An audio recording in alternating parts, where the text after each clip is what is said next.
So concept 1, magnesium is ferrite. So first of all, you take 30 centimeters of magnesium ribbon and hold it properly. Hold it properly with holder. Hold it properly with holder. ఇప్పుడు ఈ holder లో దీన్ని ఇట్లా పెట్టాలా. Hold it properly with the holder and whenever we are taking under this process, you know what?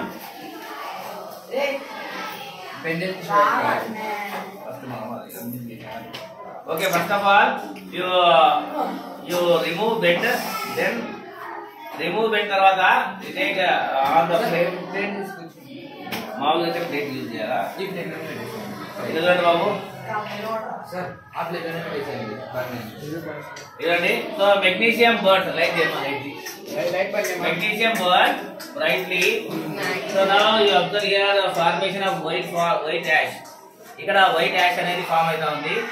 So ఈ white ash అనేది form అయితే so completely white ash will be formed. After forming white ash, you make it as a powder. దీన్ని powder చేయాలా? ఇట్లా cut చేసి powder చేయాలా? Whenever after preparing powder, you take a decorative paper and dip inside the solution. The color will be changed.